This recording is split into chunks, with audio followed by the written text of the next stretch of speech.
इस क्लास में UP TET प्राथमिक स्तर का पेपर सॉल्व करेंगे। इसमें अंग्रेजी के प्रश्नों को देखेंगे। 2014 में अंग्रेजी के जो भी प्रश्न पूछे गए थे उन सभी प्रश्नों को यहाँ पर सॉल्व करेंगे। आप लोग सभी प्रश्न ध्यान से देखिए और सभी प्रश्नों का उत्तर बताने का प्रयास कीजिए। चलिए शुरू करते हैं। पहला प्रश्न आप सभी के सामने है, fill in the blanks. Ritu is most active girl in family. यहाँ पर दो खाली स्थान है, इसमें क्या भरा जाएगा आपको यह बताना है। आप लोग जल्दी से बताइए, Ritu is most active girl in family, खाली स्थान में क्या भरा जाएगा। देखिए दोस्तों, यहाँ पर मोस्ट लिखा गया है। मोस्ट क्या है? एक सुपरलेटिव डिग्री है जिसके पहले हमेशा द का प्रयोग होता है। किसका प्रयोग होता है? हमेशा द का प्रयोग होता है। तो Ritu is the most active girl in family. अब आगे क्या भरा जाएगा? इसमें देखिए, यहाँ पर एक विशिष्ट परिवार की बात हो रही है। किसकी बात हो रही है? एक विशिष्ट परिवार की बात हो रही है, इसलिए दूसरे रिक्त स्थान में भी द का प्रयोग होगा। ठीक है, तो यहाँ पर बी ऑप्शन आपका राइट आंसर हो जाएगा। दोनों रिक्त स्थान में किसका प्रयोग किया जाएगा? द का प्रयोग किया जाएगा। तो बी ऑप्शन आपका राइट आंसर हो जाएगा। चलिए अगला प्रश्न आप सभी के सामने है, इसका उत्तर जल्दी से बताइए। A person who regards, a person who regards the whole world as his country is called. वह व्यक्ति जो पूरी दुनिया को अपना देश मानता है उसे क्या कहते हैं? आप लोग जल्दी से बताइए, उसे क्या कहते हैं? उसे विश्ववादी कहते हैं। अंग्रेजी में क्या कहते हैं? अंग्रेजी में कॉस्मोपॉलिटन कहते हैं। क्या कहते हैं? कॉस्मोपॉलिटन कहते हैं, विश्ववादी कहते हैं। तो यहाँ पर सी ऑप्शन कॉस्मोपॉलिटन आपका राइट आंसर हो जाएगा। अगला प्रश्न आप सभी के सामने है, इसका उत्तर जल्दी से बताइए। क्वेरिड मीन्स, क्वेरिड मीन्स, क्वेरिड का अर्थ क्या है? देखिए दोस्तों, क्वेरी का अर्थ होता है खान से पत्थर या सामग्री निकालना। तो यहाँ पर एक्सट्रैक्ट जो लिखा गया है इसका अर्थ भी निकालना होता है। क्या होता है? निकालना होता है। तो यहाँ पर पहला ऑप्शन एक्सट्रैक्ट आपका राइट आंसर हो जाएगा। चलिए अगला प्रश्न है, सभी प्रश्न ध्यान से देखते हुए चलिए। Change the following into past perfect continuous tense. जो यहाँ पर सेंटेंस दिया गया है इसको पास्ट परफेक्ट कंटीन्यूअस में बदलना है। जल्दी से बदलिए। The boys are playing cricket, इसको पास्ट परफेक्ट कंटीन्यूअस में बदलना है। लड़के क्रिकेट खेल रहे हैं। देखिए दोस्तों, पास्ट परफेक्ट कंटीन्यूअस का फार्मूला क्या है? सबसे पहले subject plus had been plus verb की फर्स्ट फॉर्म प्लस आईएनजी होता है। तो यहाँ पर आर प्लेइंग जो लिखा गया है, आर प्लेइंग बदल कर क्या हो जाएगा? हैड बीन प्लेइंग हो जाएगा। हैड बीन प्लेइंग हो जाएगा। यहाँ पर डी ऑप्शन राइट आंसर हो जाएगा, had been playing. Past perfect continuous formula क्या है? Subject plus had been plus verb की फर्स्ट फॉर्म प्लस आईएनजी। तो यहाँ पर हैड बीन प्लेइंग आपका राइट आंसर हो जाएगा, डी ऑप्शन। अगला प्रश्न आप सभी के सामने है, इसका उत्तर जल्दी से बताइए। The lesson torch bearers is written by which of the following writers. Torch bearers पाठ किसके द्वारा लिखा गया है? किस लेखक द्वारा लिखा गया है? तो देखिए दोस्तों, राइट आंसर हो जाएगा WM रायबर्न। यहाँ पर बी ऑप्शन राइट आंसर हो जाएगा, WM रायबर्न। टॉर्च बेयरर्स पाठ WM रायबर्न के द्वारा लिखा गया है। तो यहाँ पर बी ऑप्शन राइट आंसर हो जाएगा। अगला प्रश्न आप सभी के सामने है, choose the correct figure of speech in the following sentence. The wind lies asleep in the arms of dawn. The wind lies asleep in the arms of dawn. हवा भोर की बाहों में सोई हुई है, या हवा सुबह की बाहों में सोई हुई है। देखिए दोस्तों, यहाँ विंड जो है, हवा जो है, हवा को इंसान की तरह सोता हुआ और सुबह की बाहें बताई गई हैं। जब निर्जीव को सजीव दिखाया जाए, याद रखिएगा, जब निर्जीव को सजीव दिखाया जाए तो वह पर्सनिफिकेशन होता है, मानवीकरण होता है। तो यहाँ पर पर्सनिफिकेशन आपका राइट आंसर हो जाएगा, सी ऑप्शन, मानवीकरण आपका राइट आंसर हो जाएगा। चलिए अगला प्रश्न है, choose the correct meaning of the following phrase. Foot the will, foot the will, bill का भुगतान करना। यह क्या है, एक मुहावरा है, इसका अर्थ होता है खर्च उठाना या पैसे देना। तो यहाँ पर टू पे आपका राइट आंसर हो जाएगा, टू पे, सी ऑप्शन टू पे आपका राइट आंसर हो जाएगा। Indicate the tense of the following sentence. I have sent a letter to him, I have sent a letter to him, मैंने उसे एक पत्र भेजा है। तो यहाँ पर क्या करना है, काल पहचानना है। देखिए दोस्तों, जहां हैज या हैव प्लस वर्ब का थर्ड फॉर्म, जैसे कि यहाँ पर सेंट लिखा गया है, इसका प्रयोग हो, वह प्रेजेंट परफेक्ट होता है। जहां पर हैज या फिर हैव प्लस वर्ब का थर्ड फॉर्म का प्रयोग हो, जैसे कि यहाँ पर सेंट का प्रयोग किया गया है, तो वह प्रेजेंट परफेक्ट टेंस होता है। तो यहाँ पर प्रेजेंट परफेक्ट टेंस आपका सी ऑप्शन राइट आंसर हो जाएगा। इस तरह से पहचान सकते हैं। सभी प्रश्न ध्यान से देखते हुए चलिए और सभी प्रश्नों का उत्तर बताने का प्रयास कीजिए। Phonetic is the science of, phonetic is the science of, ध्वनि विज्ञान किसका विज्ञान है, साउंड्स का विज्ञान है।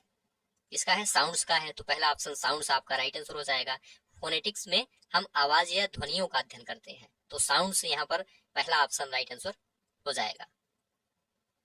अगला प्रश्न आप सभी के सामने है, language learning starts from, language learning starts from, भाषा सीखना कहां से शुरू होता है। देखिए दोस्तों, भाषा सीखने का क्रम होता है LSRW, मतलब लिसनिंग, स्पीकिंग, रीडिंग और राइटिंग। तो सबसे पहले हम सुनना शुरू करते हैं, लिसनिंग करते हैं, तो लिसनिंग आपका पहला ऑप्शन राइट आंसर हो जाएगा। अगला प्रश्न आप सभी के सामने है, general aim of prose, general aim of prose teaching is to help the student to develop, teaching is to help the students to develop. गद्य शिक्षण का सामान्य उद्देश्य छात्रों में क्या विकसित करना है। देखिए दोस्तों, गद्य पढ़ने से इंटरेस्ट इन रीडिंग, पढ़ने से रुचि, क्रिटिकल थिंकिंग, सोचने की क्षमता, कॉम्प्रिहेंशन एबिलिटी, समझने की शक्ति, तीनों बढ़ती है। तो ऑल ऑफ द एबव आपका राइट आंसर हो जाएगा, डी ऑप्शन। अगला प्रश्न आप सभी के सामने है, which Indian reformist supported English education, which Indian reformist supported English education, किस भारतीय समाज सुधारक ने अंग्रेजी शिक्षा का समर्थन किया था। तो देखिए दोस्तों, राइट आंसर हो जाएगा राजा राम मोहन राय ने, पहला ऑप्शन राजा राम मोहन राय ने भारत में पश्चिमी शिक्षा और अंग्रेजी का पुरजोर समर्थन किया था। अगला प्रश्न आप सभी के सामने है, इसका उत्तर जल्दी से बताइए। To bring to light, choose the correct meaning of the following phrase. To bring to light, प्रकाश में लाना, इसका अर्थ होता है किसी छिपी हुई बात को उजागर करना या प्रकट करना।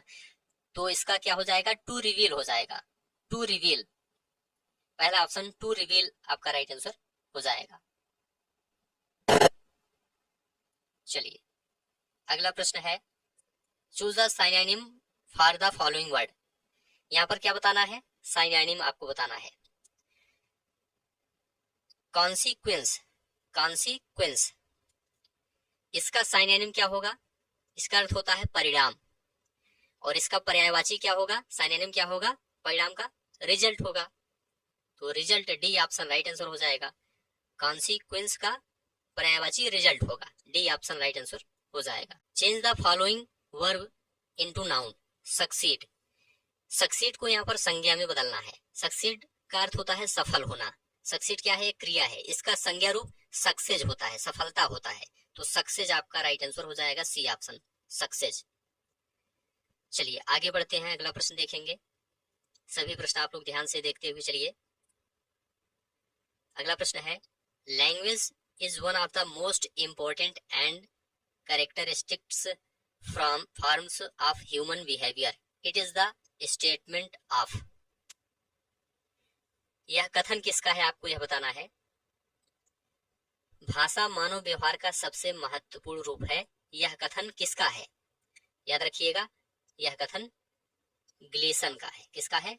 ग्लीसन का है। पहला ऑप्शन राइट आंसर हो जाएगा ग्लीसन। अगला प्रश्न है fill in the blank with correct preposition.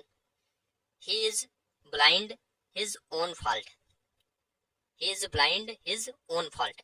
वो अपनी गलतियों के प्रति अंधा है, अनदेखी करता है। देखिए दोस्तों, जब कोई शारीरिक रूप से अंधा हो तो ब्लाइंड इन या विथ आता है, लेकिन दोषों की अनदेखी के लिए ब्लाइंड टू का प्रयोग होता है। तो यहाँ पर टू आपका राइट आंसर हो जाएगा। He is blind to his own fault. तो यहाँ पर बी ऑप्शन राइट आंसर हो जाएगा। The poem the nation builders is composed by which of the following poets. The nation builders कविता के रचयिता कौन है? तो देखिए दोस्तों, यहाँ पर राइट आंसर हो जाएगा राल्फ वाल्डो इमर्सन। यहाँ पर सी ऑप्शन राइट आंसर हो जाएगा। अगला प्रश्न है, सभी प्रश्न आप लोग ध्यान से देखते हुए चलिए। Choose the correct word from the words given below to complete the sentence. The soldiers through the town. सैनिक शहर के बीच से। देखिए दोस्तों, सैनिकों के चलने के लिए हमेशा मार्च्ड शब्द का प्रयोग होता है। किसका? मार्च्ड शब्द का प्रयोग होता है, मार्च करने का प्रयोग होता है। तो यहाँ पर बी ऑप्शन मार्च्ड आपका राइट आंसर हो जाएगा। The soldiers marched through the town. Which of the following is in possessive case. इनमें से कौन सा शब्द अधिकार दर्शाने वाला है, संबंध कारक है? तो देखिए दोस्तों, यहाँ पर माइन, डी ऑप्शन माइन मतलब मेरा, यह अधिकार दर्शाता है। तो यहाँ पर डी ऑप्शन माइन आपका राइट आंसर हो जाएगा। What is difficult to do without paying large amount of money. बिना ज्यादा पैसे दिए क्या करना मुश्किल है? विकल्प के अनुसार यहाँ पर आपको बताना है। तो देखिए दोस्तों, यहाँ पर विकल्प के अनुसार to board a flight right answer हो जाएगा डी ऑप्शन। विकल्प के अनुसार हवाई जहाज पर चढ़ना, टू बोर्ड ए फ्लाइट, ये महंगा काम है। तो टू बोर्ड ए फ्लाइट आपका राइट आंसर हो जाएगा D option. Name the famous poet who wrote the following line. They also serve who only stand and wait. वे भी सेवा करते हैं जो केवल खड़े रहते हैं और प्रतीक्षा करते हैं। यह प्रसिद्ध पंक्ति किसकी है? यह प्रसिद्ध पंक्ति जॉन मिल्टन की है। मिल्टन, सी ऑप्शन आपका राइट आंसर हो जाएगा। चलिए आगे बढ़ते हैं। Complete the following sentence by using correct alternative. Walk carefully lest. संभल कर चलो कहीं ऐसा ना हो कि। वॉक केयरफुली लेस्ट, संभल कर चलो कहीं ऐसा ना हो कि। देखिए दोस्तों, अंग्रेजी व्याकरण में लेस्ट के साथ हमेशा सहायक क्रिया शुड का प्रयोग होता है। You should fall down. तो यहाँ पर यू शुड फॉल डाउन आपका राइट आंसर हो जाएगा B option, you should fall down. चलिए अगला प्रश्न है, find out the incorrect sentence. यहाँ पर इनकरेक्ट सेंटेंस आपको बताना है। तो देखिए दोस्तों, यहाँ पर you, he and I am good friends, यह क्या है? इनकरेक्ट सेंटेंस है। यहाँ पर देखिए यू, ही एंड आई के साथ, यू, ही एंड आई के साथ किसका प्रयोग किया गया है? आई एम का प्रयोग किया गया है। जबकि तीनों लोगों के लिए किसका प्रयोग होना चाहिए? आर का प्रयोग होना चाहिए, इसलिए यह गलत है। Change the following into passive voice.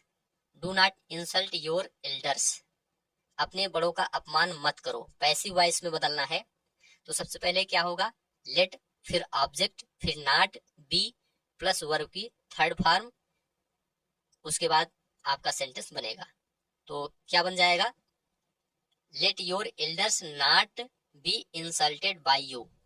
यहाँ पर सी ऑप्शन राइट आंसर हो जाएगा, let your elders not be insulted by you. Find out the grammatically correct sentence. यहाँ पर करेक्ट सेंटेंस आपको बताना है। तो देखिए दोस्तों, it is you who are responsible for the downfall. B option यहाँ पर करेक्ट है। इट इज यू के बाद हु के अनुसार आर लगा है। इट इज यू के बाद हु के बाद क्या लगा है, हु के अनुसार क्या लगा है, आर लगा है। तो यहाँ पर राइट आंसर बी ऑप्शन हो जाएगा, it is you who are responsible for the downfall. चलिए आगे बढ़ते हैं। State the part of speech of the underlined word he looked above in the sky. उसने आसमान में ऊपर देखा। यहाँ पर एबव देखने की क्रिया की विशेषता बता रहा है, इसलिए यह एडवर्ब है, क्रिया विशेषण है। तो यहाँ पर एडवर्ब डी ऑप्शन क्रिया विशेषण आपका राइट आंसर हो जाएगा, D option. Choose the correct option. The passengers अलाइटेड the bus. यात्री बस से नीचे उतरे। देखिए दोस्तों, एलाइटेड, एलाइटेड के साथ हमेशा फ्रॉम का प्रयोग होता है, कहीं से उतरना। तो यहाँ पर फ्रॉम आपका राइट आंसर हो जाएगा, C option. The passengers alighted from the bus, C option right answer हो जाएगा। Find where the error in the sentence. यहाँ पर एरर आपको फाइंड करना है इस सेंटेंस में। I am reaching school in time every day. यहाँ पर एरर कहाँ है, गलती कहाँ है, आपको बताना है। तो देखिए दोस्तों, यहाँ पर देखिए, यहाँ पर आई एम रीचिंग, इसमें एरर है पहले ऑप्शन में। देखिए दोस्तों, एवरीडे की आदत बताने के लिए, मतलब रोजाना की आदत बताने के लिए प्रेजेंट इंडेफिनिट का प्रयोग होता है, मतलब आई रीच का प्रयोग होता है। यहाँ पर आई एम रीचिंग जो लिखा है, आई रीच का प्रयोग होता है, ना कि प्रेजेंट कंटिन्यूअस। यहाँ पर आई एम रीचिंग मतलब प्रेजेंट कंटिन्यूअस में लिखा गया है, जबकि होना चाहिए प्रेजेंट इंडेफिनिट में, इसका होना चाहिए आई रीच। तो यहाँ पर आई एम रीचिंग ये क्या है, गलत है। Point out figure of speech in the following sentence and having nothing he hath all. And having nothing he hath all, और कुछ ना होते हुए भी उसके पास सब कुछ है। देखिए दोस्तों, यहाँ पर क्या पहचानना है, अलंकार पहचानना है। तो यहाँ दो विपरीत बातें एक साथ कही गई हैं। क्या कही गई हैं, नथिंग और ऑल। नथिंग और ऑल एक साथ कही गई हैं, तो इसे क्या कहेंगे, विरोधाभास कहेंगे, ऑक्सीमोरॉन कहेंगे। क्या कहेंगे, ऑक्सीमोरॉन कहेंगे। तो बी ऑप्शन विरोधाभास आपका राइट आंसर हो जाएगा। तो ठीक है दोस्तों, आज की इस क्लास को यहीं पर समाप्त करते हैं। आप लोग कमेंट करके बताइए 30 प्रश्नों में आपका कितना स्कोर सही हुआ है। उम्मीद है यह क्लास आपको अच्छा लगा है। अच्छा लगा है तो चैनल को सब्सक्राइब कीजिएगा, दोस्तों शेयर कीजिएगा और कमेंट में लिखकर जरूर बताइए। धन्यवाद।